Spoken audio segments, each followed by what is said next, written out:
Where would you be now if you'd never met Steve? You could have prepped me for that one. Fucking hell. That's a question and a half, mate.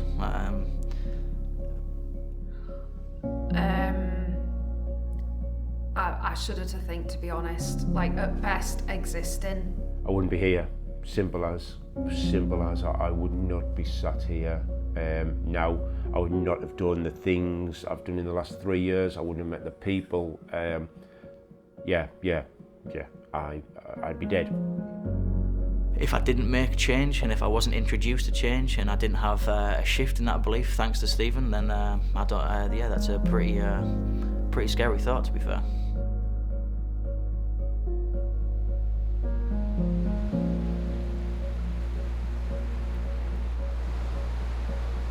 I was in a not great place. 48 years of demons and being in a bad place. From childhood, I've seen physical abuse, sexual abuse. I found out at the age of 23 that I was born under a completely different name. That who I thought was my dad wasn't my dad. I wasn't Mike Lancaster, I was John Robson. Who the hell was John Robson? Big family fallout, and me not knowing who I was. So that led me down a path of finding my real dad. I didn't know who Mike was in here. Didn't know John was in here. Didn't know who I was at all. I was not told the truth for 23 years to protect me from the man that my real dad was. I thought though at the time I was just lied to. Obviously with my stepdad and my granddad, I had been at the hands of sexual abuse, physical abuse. So somebody saying, your real dad's much worse than that was hard to believe. I thought it was lies. So I went myself to find him. Fell out with my mum over it for 3 years. As it happened, she was right. Yeah, he was a monster. I got involved in a very, very dark world. Drugs, alcohol, homeless for several months. Beatings, and not in a great place.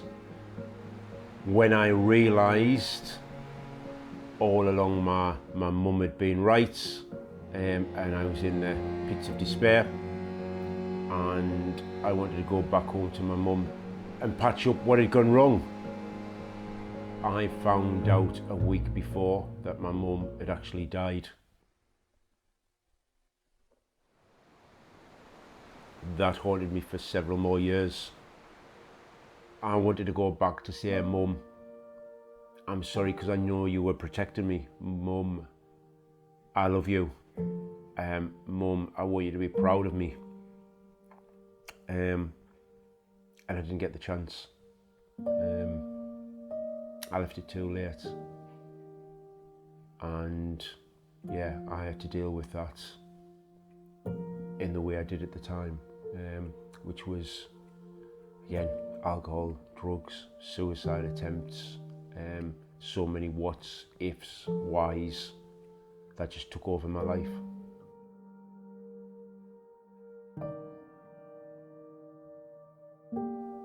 The way I did deal with things is I took up boxing. I actually enjoyed getting hit in the ring. Part of me would go, Mike, it's what you deserve. But this time I could fight back a little bit as well. And I was okay with it. And then I ended up with a mismatch and a fight that I lost. And that resulted in me having a stroke nearly 4 years ago. I wasn't allowed to fight anymore. I ballooned the weight on. Couldn't train, couldn't fight, and it also brought back a lot of childhood memories. I couldn't remember what happened yesterday, but if you ask me what happened 40 years ago, I could remember it clear as day, even though I didn't want to. That put me in a really dark place. I was locking myself in the house, didn't want to go out. And I got to the point of thinking, enough's enough. I had wrote suicide letters to leave people. I knew what I was going to do, where I was going to do it, the time I was going to do it. There would be no turning back once I'd done it. Mike wasn't alone. It is quite hard for me to discuss sometimes, but I did actually try taking my own life twice. My bit of back history on me, I was in the military. I got an injury which resulted in my career in the army ending, and it was something I've always wanted to do, and I wanted to progress in the military. So being thrown out of that, I don't like any of my family, so I couldn't go live there. So basically I was on my own. And I was a very, very angry man because I felt rejected.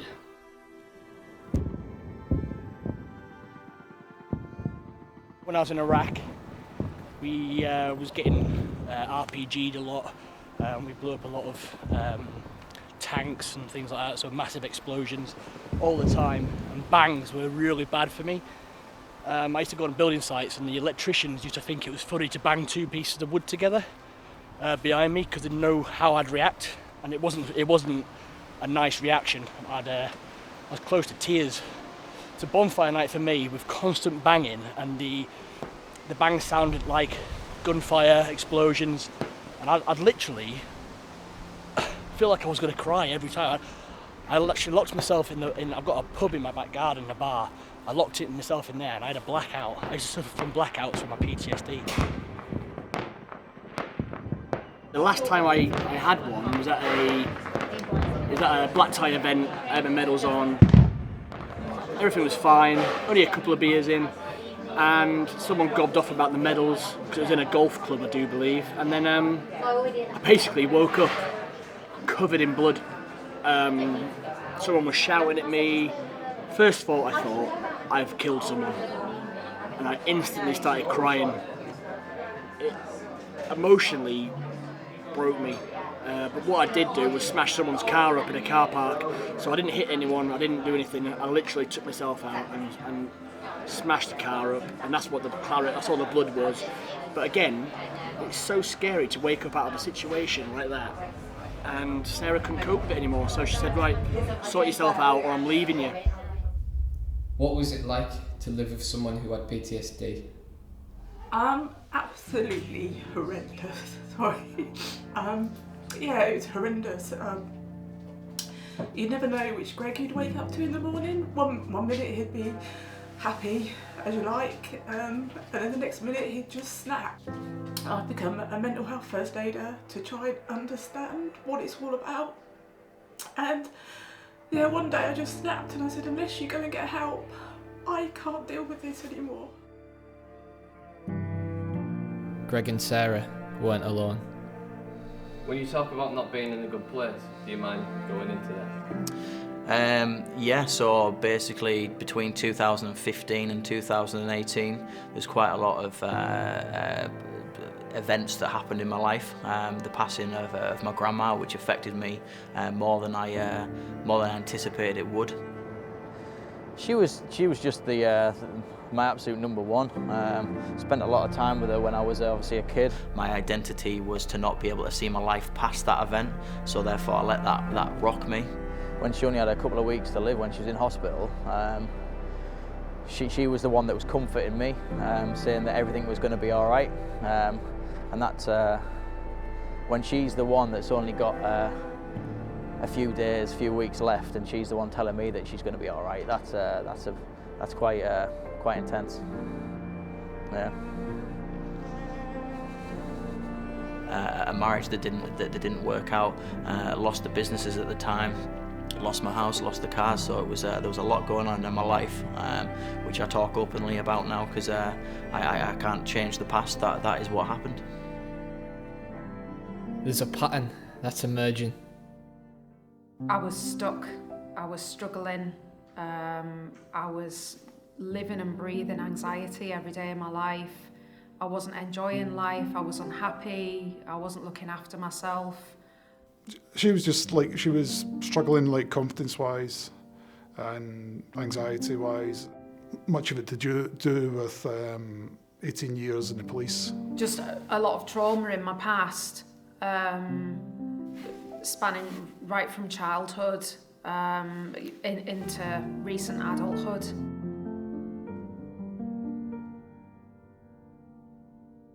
I had, like I say, I had a bit of an ego issue. I was running businesses. I was winging it, to be honest. Didn't really know much about business. But I had a bit of a point to prove. I lost my job in the steelworks. I was a young supervisor. I couldn't really lead by example. I was given quite a high responsibility at a young age, and I just abused my position basically. And unfortunately I lost my job for it. And then people started doubting me because I was in a good job and I lost my job and things like that. And I had like a bit of a comeback story. I wanted to say like, I'll be back, as you do, and I'll be back to where I want to be and all the rest of it. And I was just being doubted, so my ego, I had a point to prove. Arachnophobia is just not being scared of spiders, but being scared of spiders at a point where you cannot even stand being in a room with them. Like honestly, if I know a spider is in the corner of the ceiling, no, I'm not in the room at all. Whether it's a small money spider, whether it's a tarantula, not a fan. There's those videos where spiders will like jump out at you, like you're watching it, count down 3, 2, 1, then they jump out. Anything to do with spiders, anything on a screen, not a fan. Any video where it's like a TikTok or something of a spider, even if it ends up being funny, I'm not watching it. No thanks. Are you scared of Spider-Man? No, Spider-Man's alright to be fair. A few people know my story, but not many. I kind of fell off the planet. I just hit a bit of a fog, went into a massive state of depression. I almost took my own life. I was in a really, really dark place in 2015 it was, and that continued for a number of years. It was kind of the world revolved around me. I was very selfish. I was quite egotistical. Some might say I was a megalomaniac. And it was just, I'd amassed like properties and I had wealth and what some would probably call success. But ultimately I just wasn't happy. There was this huge empty thing inside of me. I was on medication, just in a really, really, really dark place.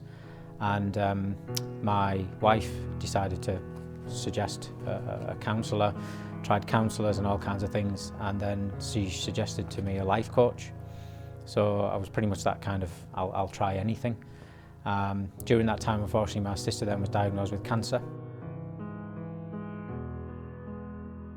That triggered me in such a way that she went from diagnosed to death, sadly, within 5 months, and it was a really rapid situation. And as she took her last breath, it was just a massive kick in the arse for me. Probably quite sad to some, but I actually am grateful for what happened now in terms of as she was taking her last few breaths, I was literally sit there thinking, I wish I was dead. And that was genuinely how I was feeling at the time. I was wishing my life away and hoping and wishing I was dead. I was partly jealous, thinking, I wish I was in that bed, I wish I had cancer, I wish I could die. And I was in a really, really, really dark place. But as she literally took her last breath, and I remember that sort of life force leaving her, I kind of thought in that split second, you selfish bastard, you're really selfish. I can't believe that you're wishing your life away and all this person wants is to wish for their life to be. Every section comes down to mindset. I set up business when I was 21. I didn't think that I could make it as, my own boss, and figured out like where I was going to get money from and clients, would they trust me, would they want me, but I wasn't an apprentice anymore. Like if I made a mistake, I didn't have a mentor to say, oh, it's okay, you'll just do this instead. Like I think that trust came from not having a second. Like I felt when it was my business, it was me. Like it's on me that if this goes wrong or if this goes right, it's both on me. So when you don't take responsibility for yourself and you blame, I was a victim of life, one of life's victims as the saying goes. I had anger issues when I left the army and I blamed it on kind of been booted out at 40, thinking like I've been put on the shit pile, and at 40 years old, I thought, what on earth have I done wrong? I was definitely a victim of the surrounding area. A lot of people in Redcar at the time were becoming unemployed as well, so it became a scary place for me to try and start again. It was a weird dynamic, at home in that, yeah, my mum and dad were, my dad was like a really hard-headed, like strong, you know, big muscly tattooed, quite a short fuse. My mum was just the most, like, just angelic little delicate snowflake of a person, and it was just a weird dynamic, but yeah, he was quite a domineering figure, and I guess that kind of suppressed me, and I just sort of shrunk in. What was the point that things began to change? I met somebody called Adam, and Adam, who knew Steve, was come to Strength to Succeed. It's about people with stories to tell, motivational stories. I was in the Royal Engineers, and in 2004 I served in the same camp as Steve. I knew of him, we didn't know each other personally. I first came across Stephen Green at the Strength to Succeed event in 2019. Well, obviously being a Redcar lad anyway, I'm from Redcar. We have mutual friends. I heard what he was doing. And I was doing decent in business. Then I thought, right, how can I earn more money? So property was the thing that kept coming up, but the mindset just totally took over and just transformed everything. At the time, the only reason I went up there was it was back in my hometown, back up in the northeast. And in my head, it was one last visit to the northeast before coming home and doing what I was going to do. I didn't take a great deal of it in at the time because of where my head was at. I know we went out for a meal on the night time, me, Adam, Steve and Davey. And I remember Steve asking me what was up. I told him a little bit. Got back to my hotel room and Steve was texting me. I can remove all that pain if you come up onto the stage tomorrow. Obviously over the years I'd seen private counsellors, therapists, tablets, everything, nothing had worked. So this guy saying, come on the stage 20 minutes and I'll cure you. I was like, this guy's full of shit, to be honest. Was my honest opinion. I was like, who the hell does this guy think he is? Second day came, and how the mind works. I was sat there. Part of my head this side was, don't ask me up, Steve. Don't get me up there. Don't get me up there. That was the chimp talking. This part of me was screaming, thinking, get me up there, Steve. The lights came on and Steve invited me up, and then that moment that is known for now was, yeah, I was sat there on a stage with Steve. My granddad did exactly the same thing. Dreams of my granddad. To where you think actually it's not evidence to me. I'm the useless one that I want, and I believe that's. When I see clips of that moment, one, I don't recognise that person on stage. Not Steve, obviously me. I don't recognise that person. If I do watch bits of it, I actually feel sorry for that person. I want to put my arms around and give that person a hug. What happened in those 40 minutes on stage, how I describe it is, it's like although there was hundreds of people there in that room, in that moment, it felt just like it was me and Steve, and that nobody else was there, nobody else was about. Give yourself permission to let it go now. Let it out. And yeah, it was a moment that seemed to come and go very, very quickly. And Steve got me to look at me internally, is the only way I can describe it, rather than external things and other people. He took me to actually look at who Mike was, and whether Mike was called Mike, whether he was called John, whether he was called Bob, didn't matter. Yeah, it's who I was as a person. and he allowed me through what he did. And obviously since I've learned some of them techniques, but he helped me give forgiveness to my mum, to myself, to let demons go.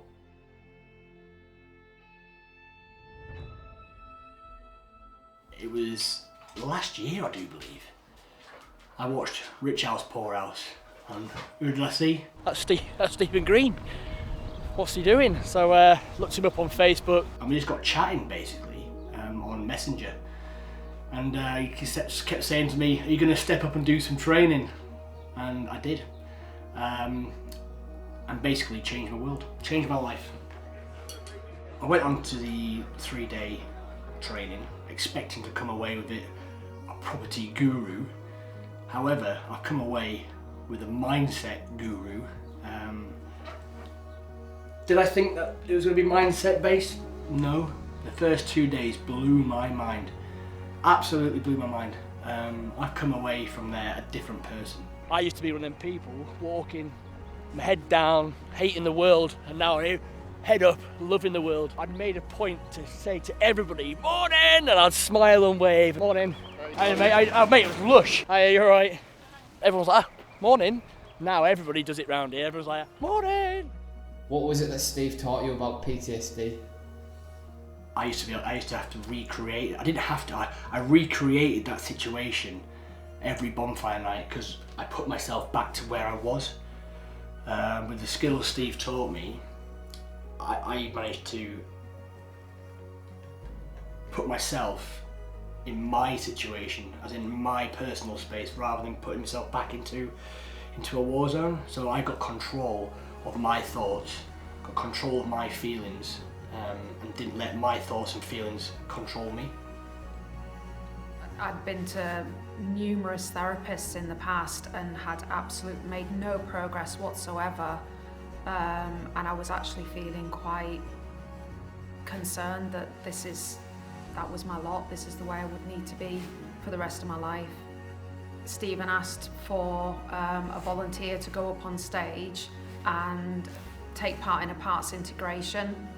I volunteered and I went up on stage and explained to him that I would like help with suffering anxiety. This is where the parts integration happened. Yeah, I was sitting here and Stephen was sitting opposite me. And as soon as I got on stage, I just felt really emotional because I knew that he was going to help me. I knew, and I felt safe. Our unconscious mind can have bits split away from it. These bits are called parts, and these parts can form their own identity and cause conflict within us. Part integration is a process where the parts are brought together and wholeness is achieved. I went through a whole spectrum of emotions. A lot of it was about sadness, about the way I treated myself, and I suddenly felt a rush of a sense of feeling like protective over myself and wanting to be kind to myself and loving myself, which I haven't felt like that, I don't think, ever.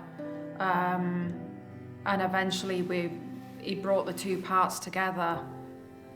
That's it. Now we don't really feel that. Feel what that feels like, that love.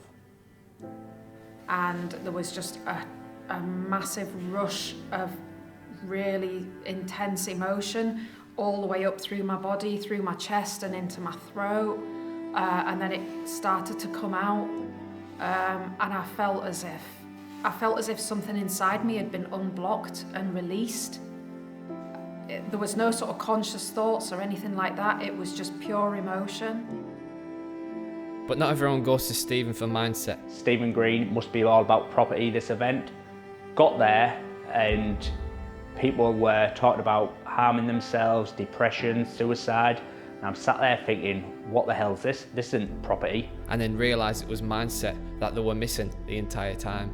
But just listening to Stephen on stage, within like 30 minutes, I was hooked, and yeah, I loved his teaching.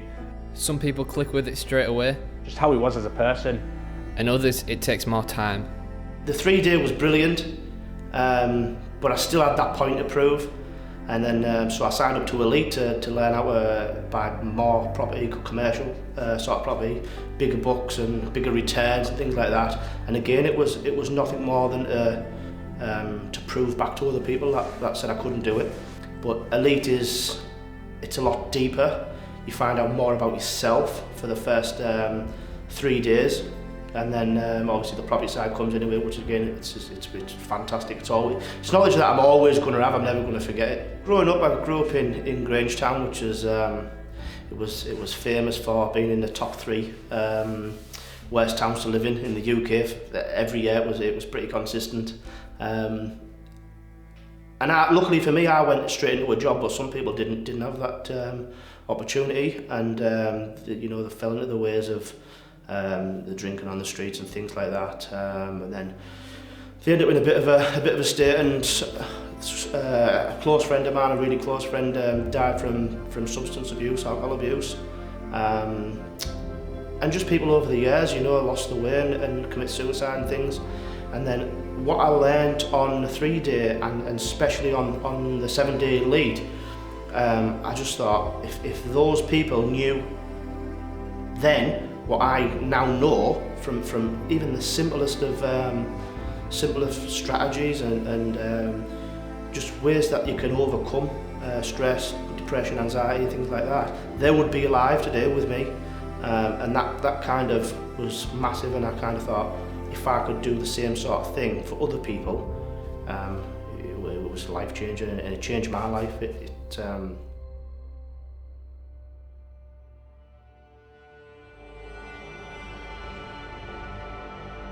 I knew I was scared of spiders, I knew it was irrational, I knew they wouldn't hurt me, but I just could not stand it. I could not stand being in a room with them, I could not stand knowing they've been there a week ago and someone's killed them.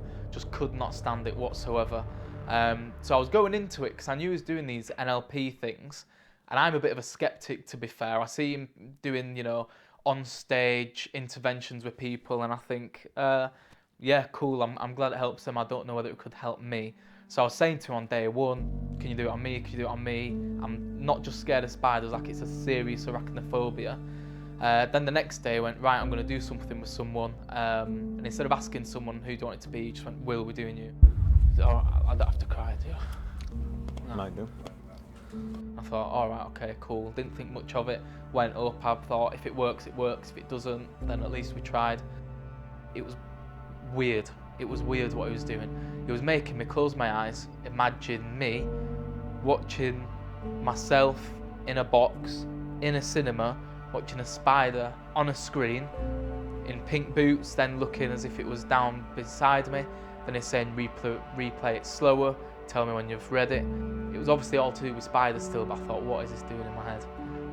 And he just went through it again and again and again, go through it slower, now go through it backwards, now in black and white. Now what I learned after is what he was doing, he was basically changing the images of how I viewed the spiders in my head. When you were on stage and Steve brought out that spider, were you scared? Mate, terrified. Honestly, I could not. I just thought, I'm gonna have to do a runner here. It was, and everyone laughed because I was like, oh, I want to test it now. Been a bit big man. I want to test it. Okay, let's do it. F off. I didn't think he'd pull out a flipping Tupperware with a spider in it that is pre-planned. So I did dip into fear, crap myself, and then he just went through the process again and then put it onto my hands. The spider actually dropped on the floor and I picked it up. People were saying I was trying to protect it. I wasn't trying to protect it, but I was picking it up. It's all about escaping comfort zones. Going forward, like I've said, I knew that things had to change dramatically, otherwise I don't know where things would have ended up. It was a struggle getting out of bed. Just all I wanted to do is sleep. I couldn't make a rational decision. He saw my potential in a potential, which obviously is what he's good at of doing and seeing in people, and he gave me a chance and a second go at this thing called life, I think. So we reconnected, and he offered me a job as head of marketing at all of his businesses. I always knew my inner capabilities. I just didn't really have the right skill set, or the, as he would put it, the tools in the toolbox in order to open the right doors. You know, so it was instilling the belief, the shift in my thoughts, to obviously change the decisions that I was making in my life, and obviously that would impact my results. What's the best thing Steve instilled in you? Oof. I might need a minute to think on that one. I guess responsibility, in that anything you want to achieve and anything you want to have, it's entirely your responsibility. So you have to accept that yourself, and you have to like own that yourself. And part of that is your self-belief. So being able to really put yourself in a situation and believe it, and believe you already have it, and then letting that to the universe, or letting it come and find you, or doing what you need to do to get there. So yeah, belief and probably responsibility. That's probably the biggest learn, was about mindset. Knowing that the mindset was more powerful than anything, any pills, any medication, any depression, and it was about shifting my thoughts, changing my beliefs, and in turn that changed my emotions and my life changed. Using the discipline model, Molly teaches, it's fantastic. There's elements of it which are really pertinent to what I needed at the time, and it was a case of giving you the belief that when you change your mindset, you can do and achieve whatever you want. The decision I made was, it was my responsibility to be the person I wanted to be, and not the person I was being. So it's just that belief shift, and as Stephen says, your level of thinking is in direct proportion with the level of your results. So you raise your level of thinking, obviously your results will follow. I run a roofing firm, small roofing firm, and when COVID hit, somebody put a photo on Facebook of all my vans parked up outside the lockup, and I was like, this is my life's work, and that could be it. I had all my fingers in one pie, if you like. I thought I need to spread my wings a little bit and start looking at a different form of income, and that's when I got in touch with Steve. We went on Elite. I delved straight into Elite, and one of the things Steve was doing was he had to get in an ice bath. And I said to Steve, I can't get in an ice bath, Steve. I was like, I've got a bad back. And he was like, that's a limiting belief. I was like, it's not a fucking limiting belief. My back's fucked. And then he talked about self-healing and stuff as well. And so get curious about healing, self-healing. And that's when I got drawn to the cold water and got into all this crazy stuff, what's going on now. What was it, 3 years ago, I was walking on walking sticks. And I paid privately to go see a specialist. And he sat me down, he put me through the machines and everything. He sat me down, he said, look, I'm really sorry. He said, your spine started disintegrating, your vertebrae have started crumbling away. You've got severe arthritis throughout your spine. It's not good news. You first think, I'm never going to play football with my kids again. I'm never going to walk my daughter down the aisle. I broke my back when I was 21 in 2 places. I thought, I've told myself, when you break your back, the doctors tell you you're going to suffer with arthritis when you're older. You're going to suffer, you're going to have problems. I thought, if I've told myself that over and over again and believed it, then I've possibly created that illness myself. And if I've created it, surely I can get rid of it. So I started working on myself. That's when I got drawn to the cold water. I started meditating, doing some self-hypnotherapy, healing work.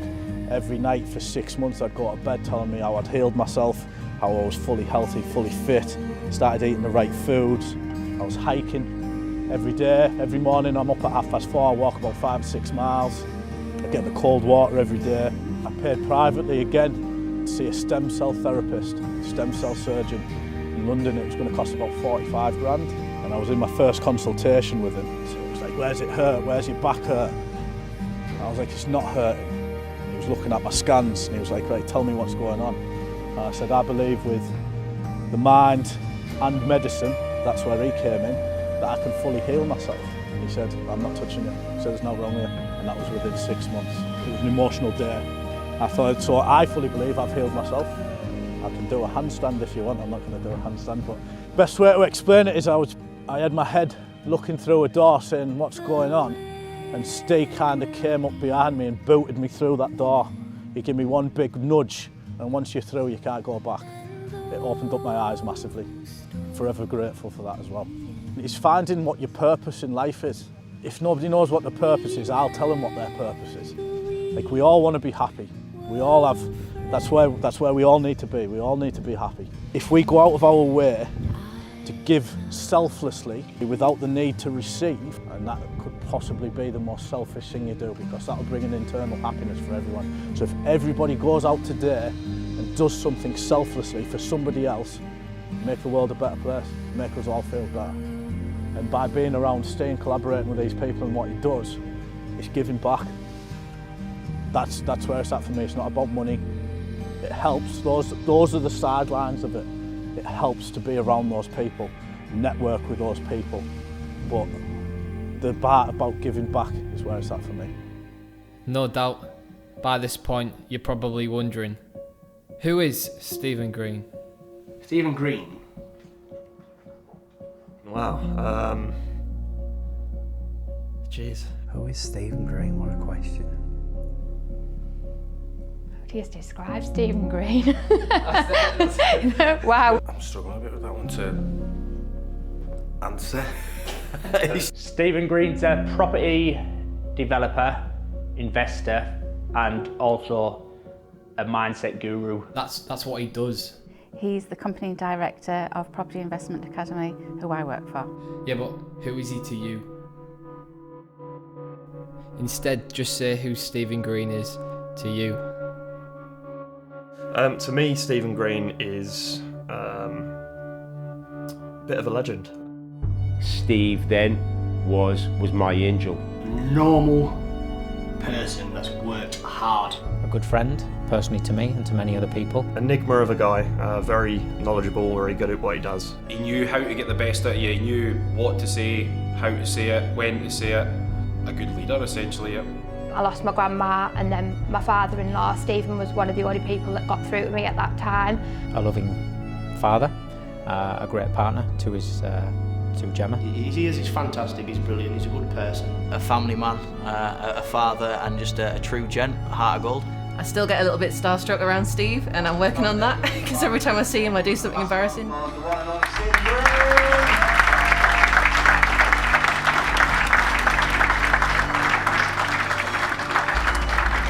But in order to truly answer the question, we need to go back. That's when he was a little boy. That's when he was only 2-year-old then. Oh, this is when he was in the army. Yeah, that's when he was, that's his friends. Oh, he's always doing that. Yeah. What was Steve like as a kid? Lovely. He wasn't cheeky. He wasn't, when I says to him, you get in the house, 7 o'clock, that Ben was here. Oh no, it was a lovely, and he had loads of friends. His granddad, that's my husband, he used to bring them home from school and he used to make them pancakes and all he did was, always had this treacle and pancakes. Oh no, Steve, he was a happy little kid. But yeah, he was poorly. You see, he had a bad start off. I don't know, he took ill. And he wouldn't eat, never eat. And he was underweight. Oh, he was awful. I was in hospital.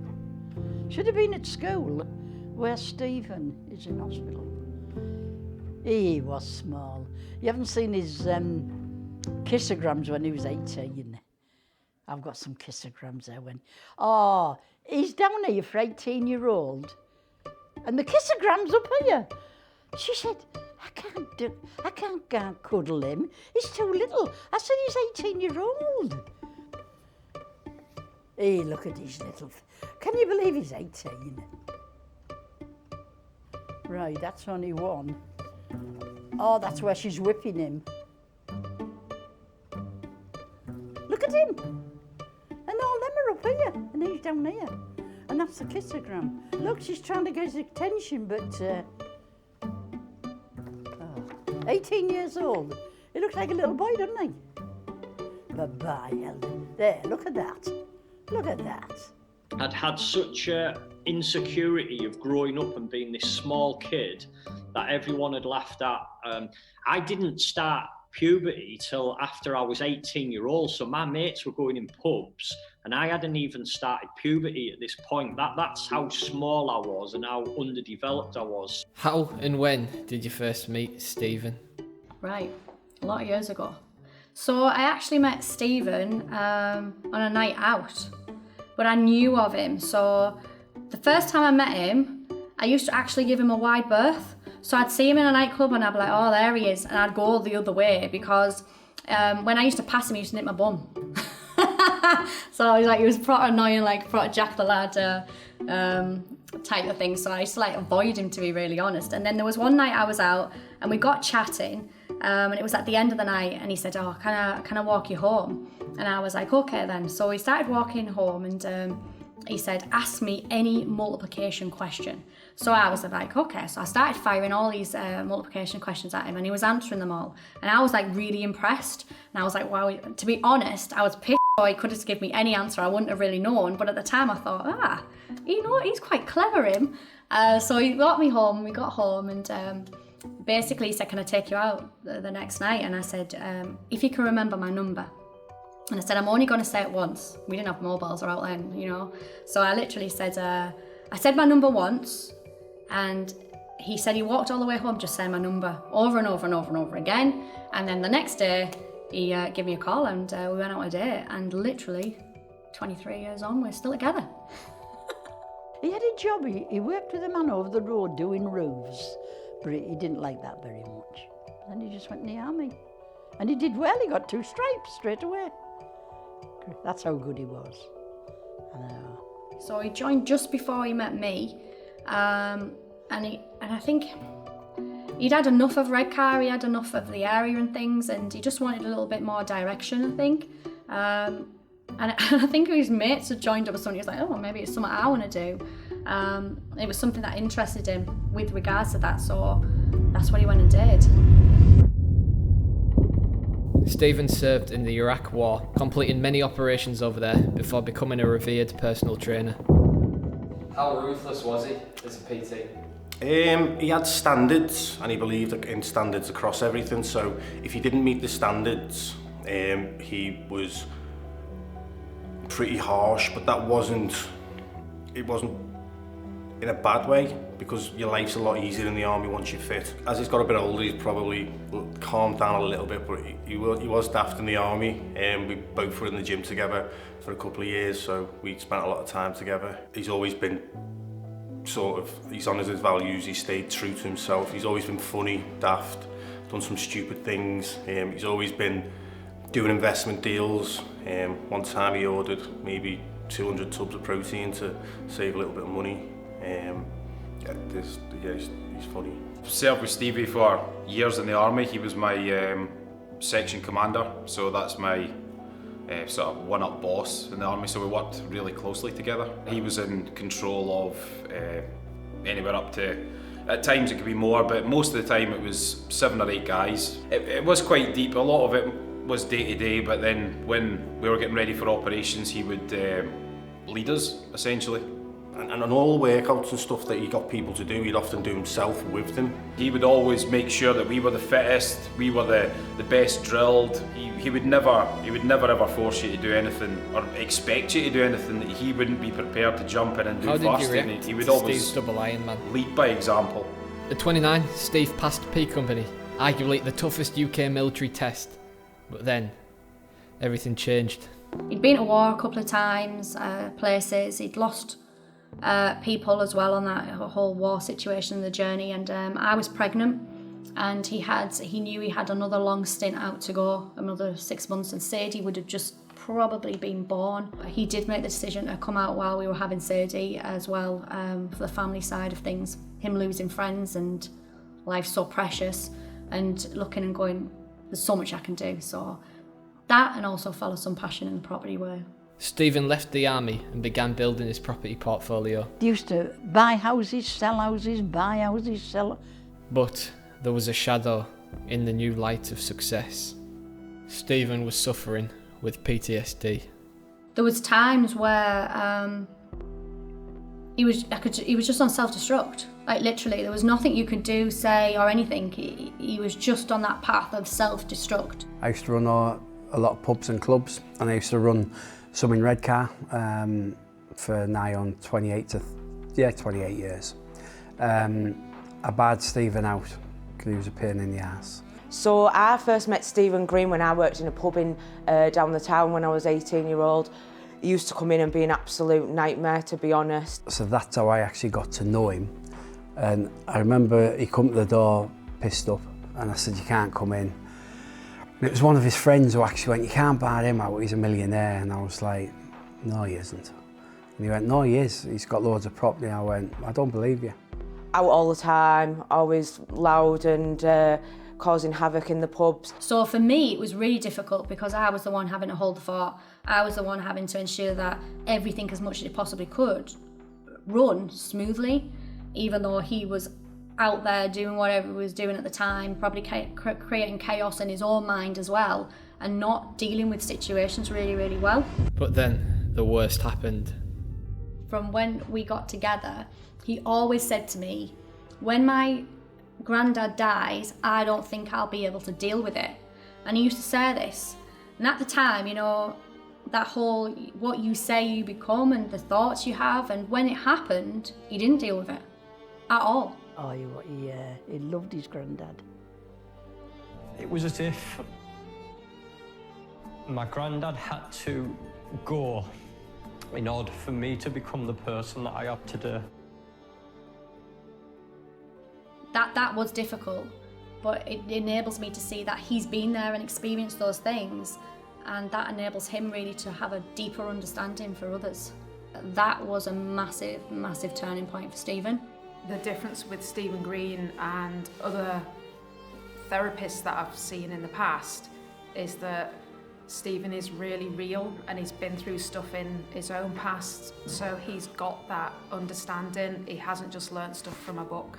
If I've gone, or anybody that I work with now have gone to the doctors, do they want to listen to the underlying issues? No, they want to issue out tablets, medication. Steve knew firsthand and wanted to know what was going on with me. He found out what my triggers were. He helped me remove some of the negative triggers. So his mindset was the thing that totally changed him, I think, and he got obsessed with it. And the mindset to break a world record doing 2 Ironmen back to back must have been solid. I was worried. I said, "Sweetheart, you'll not do it." He said, "Grandma," he said, "I'm telling you now, I'll do it." I said, "Righto then." I kind of was like, okay, all right. Steve talks about his team did not think that he'd be able to do it. I was one of them. I did not think he'd be able to do 2 whatsoever. During our time together, he's always done crazy things. To be honest, I didn't have any doubt. I didn't. Oh, he's determined. Oh, he is determined. 30 hours, no sleep, nothing.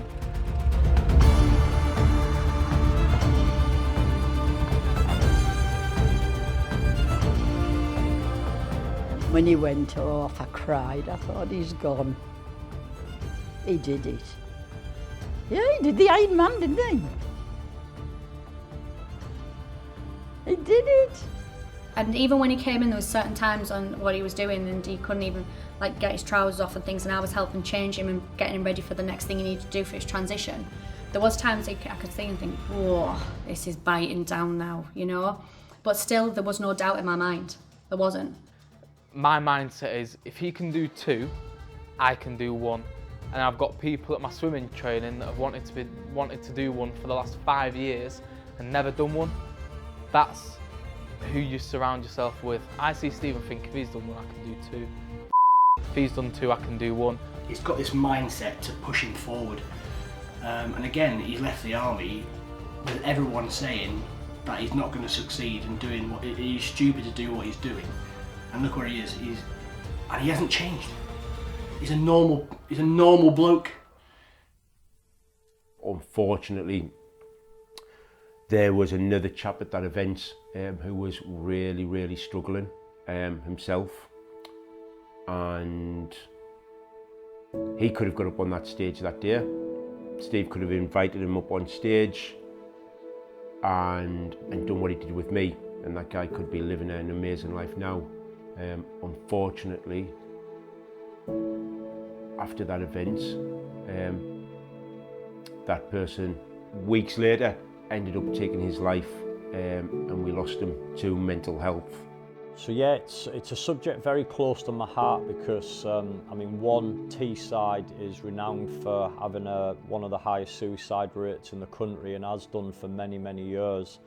And I've felt it on a personal level. I know a lot of people. There's been 3 people this year alone that I know from the local area that I was friends with that have took their own life.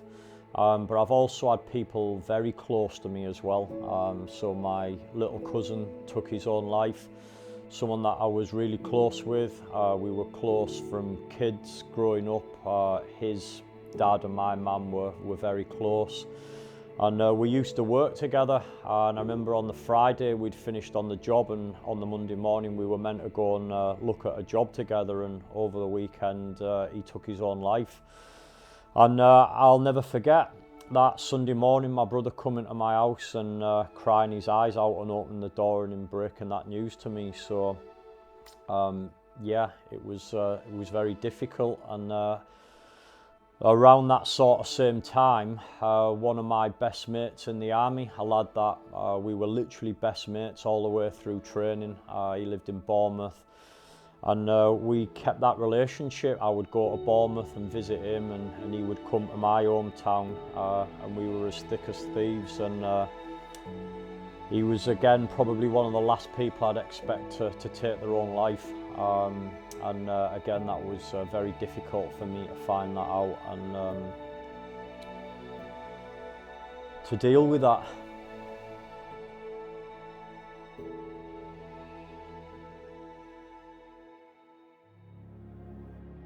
It's pretty crazy, to be honest. Like, and it makes me be extremely proud of what Stephen's been able to do and the impact he's had on people as well. I started doing some running. Obviously I was 20 stone. Running was something, even when I was doing my boxing, I didn't run, I hated it. I pictured myself running that Manchester Marathon and completing it before I ever did it. I trained, I lost the weight, I didn't run to lose the weight, I ran because I enjoyed it.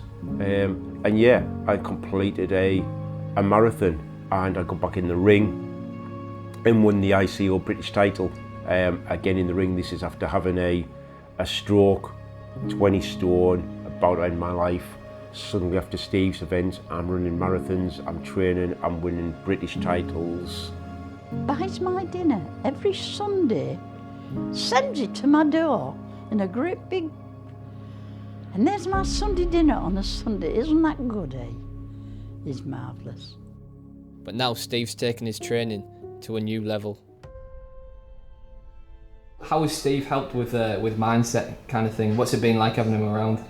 Well, massive, absolutely massive. I didn't think he was going to have the impact what he had, but what he's doing for me is monumental. I mean, it's like he's an anchor for everything I need when I'm fighting him, when I'm training and different things, and things resonate when he says things. They're solid. They sit there in my mind, and I know what he says. He means full-heartedly, and I know it holds a lot of weight. So, training is 90% physical, and fighting is 90% mental.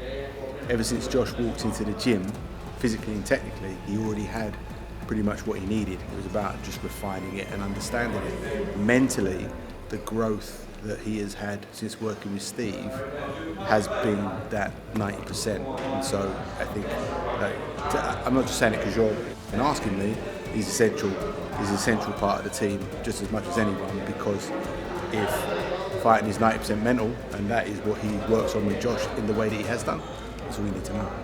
What's the biggest thing he instilled in you? Self-belief, 100% self-belief, because you can go through this sport knowing you're good and sort of getting by thinking this, thinking that, but when you actually believe it, it becomes 10 times, you become 10 times stronger in every aspect of your game. Like, I've just come. I've levelled up, since I've been. We've only been working together less than a year. Do you know what I mean? Like half a year maybe. Just levels have went different. It just blows my mind that he's able to get into somebody's mind in that way and enable them to have the skill sets to change their thoughts and change their life. Where would you be now if you'd never met Stephen? Who knows where I'd have been? Probably be divorced. Who knows? I don't know if I'd have been divorced, but it'd have been a struggle. I don't know, probably doing the same thing as I've been doing for the last 3 or 4 years, running around a bit like a busy fool, just trying to make as much money as possible to prove a point to other people. I do this full time, I'm my own boss.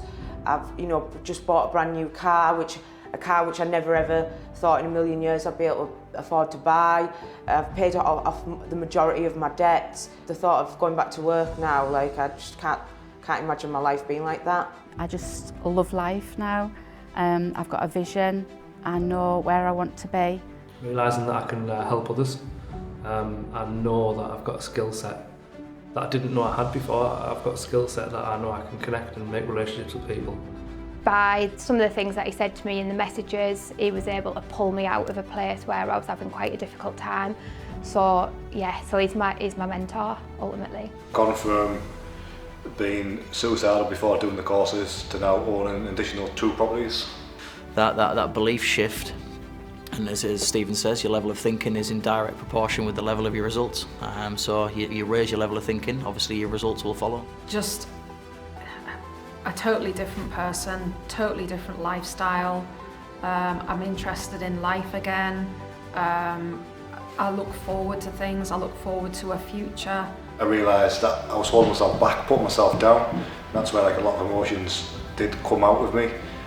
And I told myself that don't let anyone ever tell you you're not capable of doing something.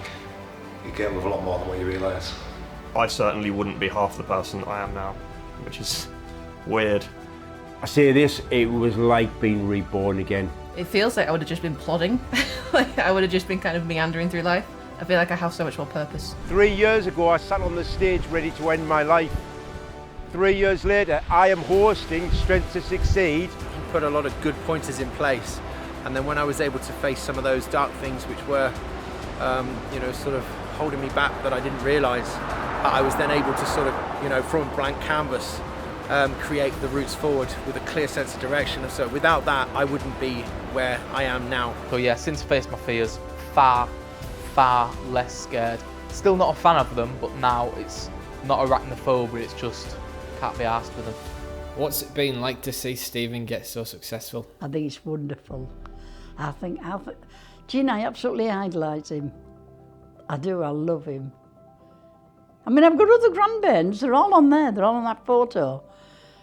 But he's the one I brought up, you see, after my bairns had gone. Stephen is the man who really does know his sole purpose of what he's here to do, and that is to impact others and change millions of people's lives, which he's doing on a daily basis.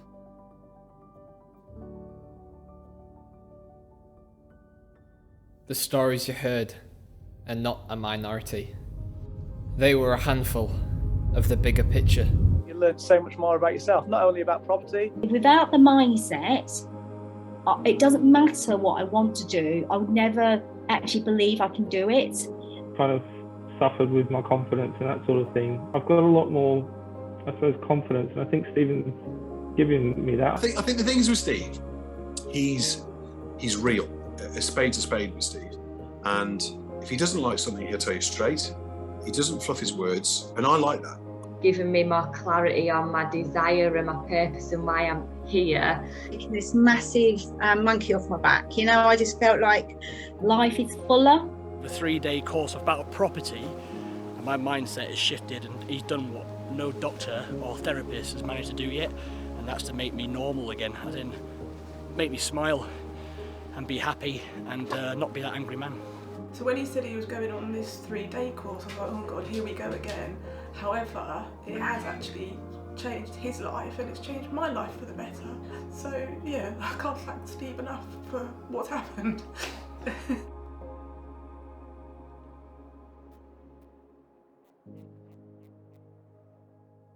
The reason I travelled up and down the country to speak with these people to make this documentary was to evidence that you're not alone and things do get better. You just haven't been given the right tools. So, look at what barriers are in your way to a happier life and take action. Because if you don't, if you leave and forget, nothing's going to change.